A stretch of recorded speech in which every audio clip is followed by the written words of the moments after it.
নমস্কার বন্ধুরা, পিঙ্কি রান্নাঘরে তোমাদের এত সুন্দর টেস্টি একটা রেসিপি নিয়ে চলে এলো। তো অবশ্যই তোমরা ফুল ভিডিওটা দেখো, আর এত ভালো লাগবে বন্ধুরা গরম ভাতের সাথে এই রেসিপিটা। তো চলো দেখতে থাকো। বন্ধুরা, আজকে তোমাদের পটল দিয়ে একটা দারুণ সুন্দর রেসিপি তৈরি করে দেখাবো। আর চলো পটল নিয়ে আসি। আর ওই যে দেখো, ওইদিকে পটলের ঢ্যাং আছে, ওখান থেকে পটল আনতে যাব। আর চলো আমার সাথে তোমরা। তো বন্ধুরা দেখো, পটলের ঝাঙের কাছে চলে এলাম। আর এই যে দেখো, তো আজকে যে জিনিসটা তোমাদের রান্না করে দেখাবো এত টেস্টি হয়। এই একটা জিনিস রান্না করলে বাড়ির সবাই কিন্তু চেটেপুটে সব ভাত খেয়ে নেবে নিমেষেই। দেখো বন্ধুরা, এই যে পটল ঝুলে ঝুলে আছে, তো এখান থেকে তুলে নেব আমার যে কয়টা লাগবে। আমি এখান থেকে 250 গ্রামের মতন পটল নিয়ে যাব বাড়িতে। তোমরা চাইলে কম বেশিও করতে পারো। এই দেখো বন্ধুরা, তুলে নিচ্ছি। গাছে টাটকা পটল বন্ধুরা, এর কোনো কথাই হবে না। দেখো কীরকম সুন্দর লাগছে দেখতে। দেখতে পাচ্ছ বন্ধুরা, কত বড় বড় সাইজ। এই দেখো, এই যেখানে আছে।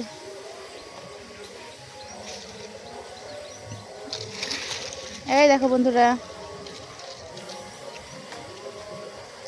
এগুলো তুলে নি। দেখো বন্ধুরা,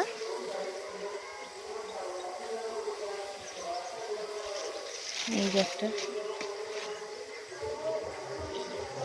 এই যে একটা। তো বন্ধুরা, আমার কিন্তু 250 গ্রাম পটল হয়ে যাবে। আমি এখন এগুলো নিয়ে বাড়ি যাব। দেখো পটলগুলো নিয়ে আসলাম, আর তারপর এইগুলো কিন্তু উপরের যে হালকা খোসাটা আছে সেটা কিন্তু এভাবে ছুরি বা চাকুর সাহায্যে তোমরা এভাবে ঘষে ঘষে কিন্তু তুলে নেবে। দেখো বন্ধুরা, তোমরা যে আমার এই একটা হয়ে গেছে, এইভাবে করে আমি কিন্তু সবগুলো তুলে নেব।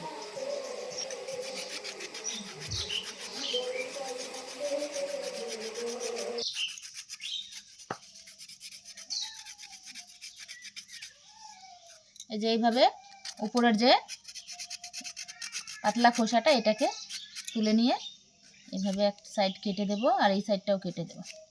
এইভাবে করে সবগুলো করে নিচ্ছি।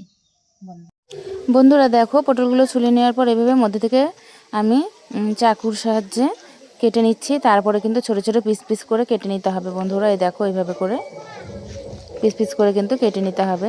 তো দেখতে পাচ্ছ বন্ধুরা, এভাবে ছোট ছোট পিস পিস করে কেটে নিলাম। তো সবগুলো পটল কিন্তু এভাবেই কেটে নেবো এক এক করে।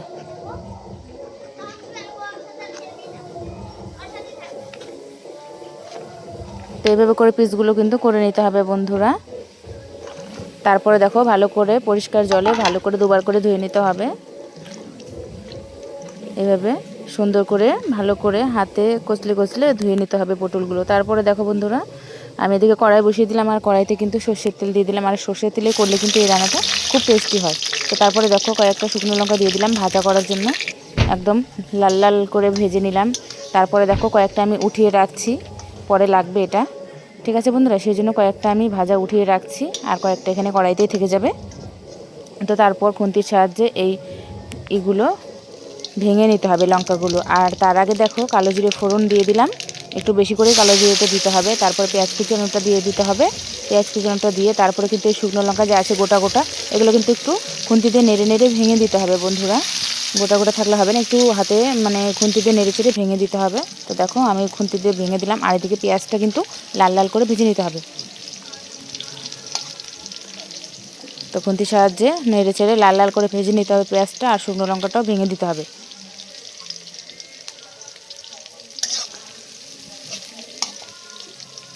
আর এদিকে দেখো, আমি রসুন বাটা করে নিয়েছি। রসুনটা বাটা বলতে একদম ফিনিশ করে নিই বেটে, তো হালকা বেটেছি। আর এদিকে কাঁচা লঙ্কা নিয়েছি 3টে।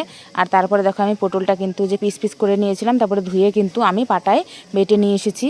কাঁচা পটলটাই কিন্তু আমি বেটে নিলাম বন্ধুরা। আর এইভাবে রান্না করলে কিন্তু টেস্টটা অসাধারণ হয়, তোমরা একবার ট্রাই করো। তারপরে দেখো, আমার পেঁয়াজটা লাল লাল করে ভেজে নেওয়ার পর এদিকে আমি রসুন থেতো করাটা দিয়ে দিলাম। তারপর কাঁচা লঙ্কা বাটাটা দিলাম, তারপর লবণ দিলাম।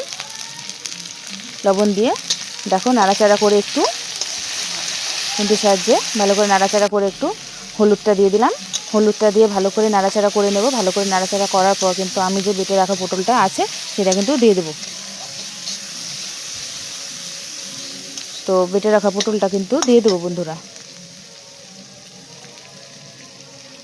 তো তারপর দেখো পটলটা দিয়ে দিলাম, আর এত সুন্দর কালার দেখো, সবুজ টকটক করছে।